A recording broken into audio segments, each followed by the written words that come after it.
நடைபெற இருக்கிற சட்டமன்ற பொதுத் தேர்தலில் தேசிய ஜனநாயக கூட்டணியுடைய சார்பாக அனைத்து இந்திய அண்ணா திராவிட முன்னேற்ற கழகத்தின் சார்பாக இரட்டை இலை சின்னத்தில் போட்டியிடுகிற மதிப்புக்குரிய சகோதரர் கணேசராஜா அவர்களுக்கு வாக்குகளை சேகரிப்பதற்காக நான் இன்று திருநெல்வேலிக்கு வந்திருந்தேன்.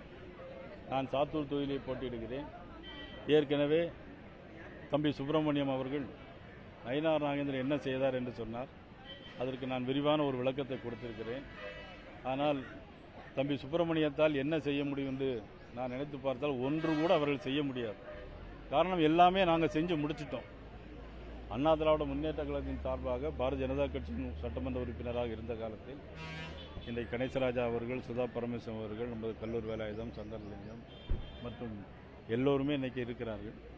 நம்மளுடைய முத்து பலவேசம் மாவட்ட தலைவர், நிறைய காரியங்களை நாங்கள் தொகுதிக்கு அனைவரும் எல்லாமே செஞ்சு முடிச்சாச்சு. இனிமேல் செய்ய வேண்டியது எங்களுக்கு மக்கள் தான் எங்களுக்கு ஓட்டு போடணும்.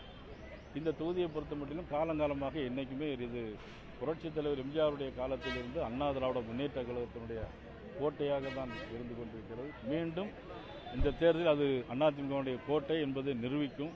அதற்காக தேசிய ஜனநாயக கூட்டணியுடைய சார்பாக எனது மனமார்ந்த வாழ்த்துக்களை சகோதரர் கணேசராஜா அவர்களுக்கு நான் தெரிவித்துக் கொள்கிறேன்.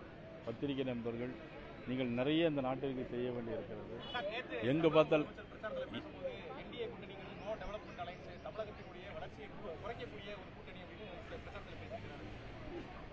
தமிழகத்திற்கு பாரத நரேந்திர மோடி அவர்கள் வந்த பிறகு 14 லட்சம் கோடி ரூபாய் தந்திருக்கிறார்கள். அது சாலைகள், பாலங்கள், விமான போக்குவரத்துகள். நான் பல நேரங்களில் பேசியிருக்கிறேன். ஒரு நாடு முன்னேற வேண்டும் சொன்னால் அந்த நாட்டினுடைய கட்டமைப்பு வசதிகளை மேம்படுத்த வேண்டும். அது முழுக்க முழுக்க மத்திய அரசு அவ்வளவு ஏற்பாடு செய்திருக்கிறது. துறைமுகங்கள், விமான போக்குவரத்து, சாலை போக்குவரத்து இதுவரையிலும் செய்து கொடுத்தது மத்திய அரசு, பாரத நரேந்திர மோடி அவர்கள் கூட்டணியில் இருக்கும்போது மந்திரி சபையில் 10 பேர் இருந்தார்கள். இந்த தமிழ்நாட்டிற்கென்று எந்த ஒரு திட்டங்களையும் அவர்கள் கொண்டு வந்தது கிடையாது. வேண்டால் மேடை போட்டு பேச வேண்டும் என்றால் கூட நான் தயாராக இருக்கிறேன். அவர்களுக்கு பயம். டெவலப்மெண்ட், நோ டெவலப்மெண்ட் எப்படின்னா இந்த கடந்த 5 வருஷத்துல தான் நோ டெவலப்மெண்ட். ஆனால் டெவலப்மெண்ட் ஆனது தெரியுமா? கஞ்சா. டெவலப்மெண்ட் ஆனது என்ன தெரியுமா? சின்ன 2 வயசு குழந்தைகளை கற்பழிக்கிறது. டெவலப்மெண்ட் ஆனது என்ன தெரியுமா? 70 வயசு பொம்பளைகளையும் ரோட்டில் விடுறதில்லை. டெவலப்மெண்ட் ஆனது என்ன தெரியுமா? கொங்கு பகுதியில் தோட்டத்தில் யாரும் குடியிருக்க முடியல. டெவலப்மெண்ட் ஆனது என்ன தெரியுமா? தமிழ்நாட்டில் பெண்களுக்கு பாதுகாப்பு இல்லை அப்படிங்கிறது. இதுதான் டெவலப்மெண்ட் ஆனது தமிழ்நாட்டில். இதை தான் முதலமைச்சர் நோ டெவலப்மெண்ட்னு சொல்றார் போல.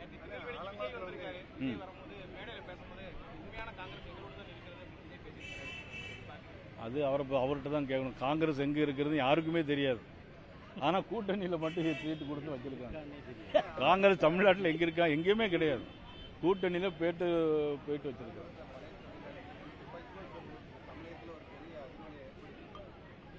அதாவது ஆலங்குளத்தில் துப்பாக்கி போட சுடுறோம்னா போலீஸில் போனால் லாக்அப்லேயே சுடுறாங்க.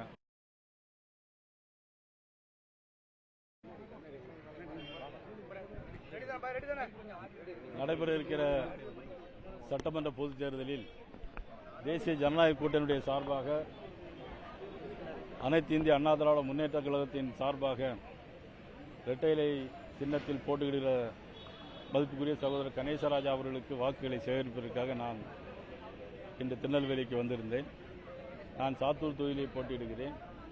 ஏற்கனவே தம்பி சுப்பிரமணியம் அவர்கள் நயினார் நாகேந்திரன் என்ன செய்தார் என்று சொன்னார். அதற்கு நான் விரிவான ஒரு விளக்கத்தை கொடுத்திருக்கிறேன். ஆனால் தம்பி சுப்பிரமணியத்தால் என்ன செய்ய முடியும் என்று நான் நினைத்து பார்த்தால் ஒன்று கூட அவர்கள் செய்ய முடியாது. காரணம், எல்லாமே நாங்கள் செஞ்சு முடிச்சிட்டோம். அண்ணா திராவிட முன்னேற்ற கழகத்தின் சார்பாக பாரதிய ஜனதா கட்சியின் சட்டமன்ற உறுப்பினராக இருந்த காலத்தில் இன்றைக்கு கணேசராஜா அவர்கள், சுதா பரமேஸ்வரன் அவர்கள், நமது கல்லூர் வேலாயுதம், சங்கரலிங்கம் மற்றும் எல்லோருமே இன்றைக்கி இருக்கிறார்கள். நம்மளுடைய முத்து பலவேசம் மாவட்ட தலைவர், நிறைய காரியங்களை நாங்கள் தொகுதிக்கு அனைவரும் எல்லாமே செஞ்சு முடிச்சாச்சு. இனிமேல் செய்ய வேண்டியது எங்களுக்கு மக்கள் தான் எங்களுக்கு ஓட்டு போடணும். இந்த தொகுதியை பொறுத்த மட்டிலும் காலங்காலமாக என்றைக்குமே இது புரட்சித் தலைவர் எம்ஜிஆருடைய காலத்திலிருந்து அண்ணா திராவிட முன்னேற்ற கழகத்தினுடைய கோட்டையாக தான் இருந்து கொண்டிருக்கிறது. மீண்டும் இந்த தேர்தல் அது அதிமுகவுடைய கோட்டை என்பதை நிரூபிக்கும். அதற்காக தேசிய ஜனநாயக கூட்டணியுடைய சார்பாக எனது மனமார்ந்த வாழ்த்துக்களை சகோதரர் கணேசராஜா அவர்களுக்கு நான் தெரிவித்துக் கொள்கிறேன். பத்திரிகை நண்பர்கள், நீங்கள் நிறைய இந்த நாட்டிற்கு செய்ய வேண்டியிருக்கிறது. எங்கே பார்த்தால்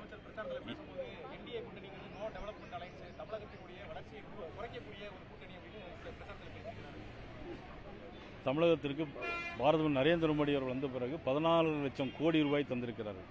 அது சாலைகள், பாலங்கள், விமான போக்குவரத்துகள். நான் பல நேரங்களில் பேசியிருக்கிறேன். ஒரு நாடு முன்னேற வேண்டும் சொன்னால் அந்த நாட்டினுடைய கட்டமைப்பு வசதிகளை மேம்படுத்த வேண்டும். அது முழுக்க முழுக்க மத்திய அரசு அவ்வளவு ஏற்பாடு செய்திருக்கிறது. துறைமுகங்கள், விமான போக்குவரத்து, சாலை போக்குவரத்து இதுவரையிலும் செய்து கொடுத்தது மத்திய அரசு, பாரத நரேந்திர மோடி அவர்கள். அவர்கள் கூட்டணியில் இருக்கும்போது மந்திரி சபையில் 10 பேர் இருந்தார்கள். இந்த தமிழ்நாட்டிற்கென்று எந்த ஒரு திட்டங்களையும் அவர்கள் கொண்டு வந்தது கிடையாது. வேண்டால் மேடை போட்டு பேச வேண்டும் என்றால் கூட நான் தயாராக இருக்கிறேன். அவர்களுக்கு பயம். டெவலப்மெண்ட், நோ டெவலப்மெண்ட் எப்படின்னா இந்த கடந்த 5 வருஷத்துல தான் நோ டெவலப்மெண்ட். ஆனால் டெவலப்மெண்ட் ஆனது தெரியுமா? கஞ்சா. டெவலப்மெண்ட் ஆனது என்ன தெரியுமா? சின்ன 2 வயசு குழந்தைகளை கற்பழிக்கிறது. டெவலப்மெண்ட் ஆனது என்ன தெரியுமா? 70 வயசு பொம்பளைகளையும் ரோட்டில் விடுறதில்லை. டெவலப்மெண்ட் ஆனது என்ன தெரியுமா? கொங்கு பகுதியில் தோட்டத்தில் யாரும் குடியிருக்க முடியல. டெவலப்மெண்ட் ஆனது என்ன தெரியுமா? தமிழ்நாட்டில் பெண்களுக்கு பாதுகாப்பு இல்லை அப்படிங்கிறது. இதுதான் டெவலப்மெண்ட் ஆனது தமிழ்நாட்டில். இதை தான் முதலமைச்சர் நோ டெவலப்மெண்ட்னு சொல்கிறார் போல.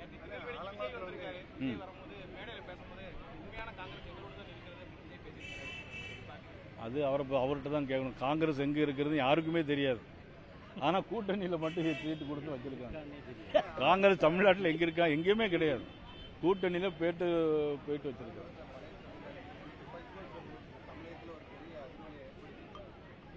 அதாவது ஆலங்குளத்தில் துப்பாக்கி சுடுறோம்னா போலீஸில் போனால் லாக்அப்லேயே சுடுறாங்க. எல்லாம் நடக்குது. எல்லாம் திமுக ஆட்சியில் மட்டும்தான் அதெல்லாம் அலங்கோலாம் நடக்கும். உண்மையிலே ஆலங்குளத்தில் நடைபெற்ற சம்பவம் என்பது உண்மையிலே மிக வருந்தத்தக்கது, வன்மையாக கண்டிக்கத்தகுந்தது. அந்த போலீஸ்காரர்களுக்கு என்ன செய்யணும்னு தெரியல. நாட்டு ஆளுகிற முதலமைச்சருக்கு போலீஸ்காரங்கள்ட்ட எப்படி கட்டுப்படுத்தணுங்கிறது தெரியல. ஆக ஒரு கட்டுப்பாடு இல்லாமல் இன்னைக்கு ஒரு போயிட்டு இருக்கிறது அரசாங்கத்தை கட்டுக்குள் கொண்டு வர வேண்டியது தேசிய ஜனநாயக கூட்டணியுடைய வெற்றி தான் அது நிர்ணயம் செய்யும் என்பது தெரியும். அந்த கூட்டத்தை நான் பார்க்கல. அந்த கூட்டத்தை பார்த்தா தான் நம்ம பதில் சொல்ல முடியும்.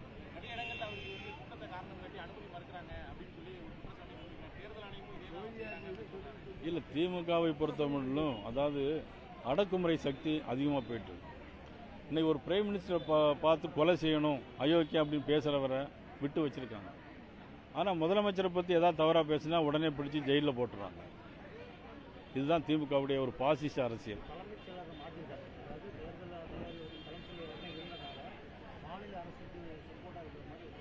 இன்னைக்கு தமிழ்நாடு போலீஸு, தமிழ்நாடு அனைத்து மாவட்ட ஆட்சித்தலைவர்கள், உதாரணமாக கன்னியாகுமரியில் பார்த்தா அழகு மீனான்னு ஒரு கலெக்டர் இருக்கிறாங்க. அவங்க பார்த்தா முழுக்க திமுக மாவட்ட செயலாளர் மாதிரியே பணியாற்றுறாங்க. சாத்தூரில் ஒரு டிஎஸ்பி பார்த்தீங்கன்னா எங்களுக்கு எதிராக வேலை பார்த்துட்டு இருக்காரு. தமிழ்நாடு முழுக்க இன்னைக்கு போலீஸ் துறையும் வருவாய்த்துறையும் இன்னைக்கு இணைந்து தேர்தலில் எப்படியாவது திமுக கொண்டு வரணுங்கிற நோக்கத்தில் இருந்துட்டு இருக்கிறாங்க. நிச்சயமாக அது நடக்காது.